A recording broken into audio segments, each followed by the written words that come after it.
ఏపీలో చంద్రబాబు నాయుడు ముఖ్యమంత్రిగా పగ్గాలు చేపట్టిన తర్వాత పాలనను పరుగులు తీయిస్తున్నారు.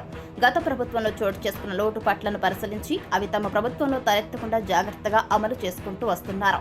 కొద్ది రోజుల క్రితమే రైతులకు సూక్ష్మ సేద్య పథకాన్ని ప్రకటించిన చంద్రబాబు ప్రభుత్వం తాజాగా అన్నదాతల కోసం మరొక నిర్ణయాన్ని అమలు చేయబోతోంది.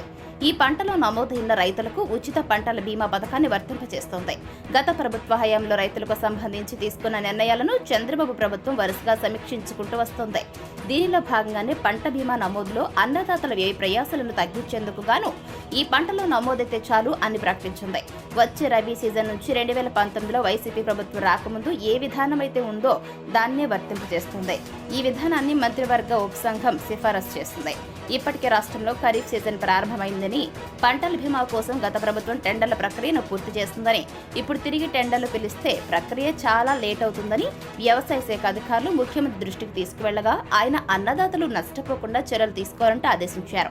ప్రెజెంట్ ఉన్న ఖరీఫ్ సీజన్ కు పాత విధానమే అమలు చేసి వచ్చే రబీ సీజన్ నుంచి కొత్త విధానాన్ని అమలు చేయాలంటూ వ్యవసాయ శాఖ అధికారులు నిర్ణయించారు.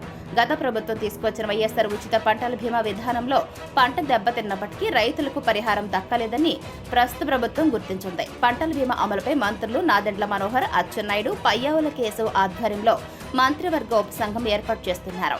ఈ పంటలో ఇప్పటికే నమోదైన రైతులకు ఖరీఫ్ సీజన్లో ఫ్రీ బీమా విధానాన్ని అమలు చేయాలని మంత్రివర్గ ఉపసంఘం కూడా నిర్ణయించింది. రబీ సీజన్ కు మాత్రం రైతులు తమ వాటాను చెల్లించాల్సి ఉంటుంది.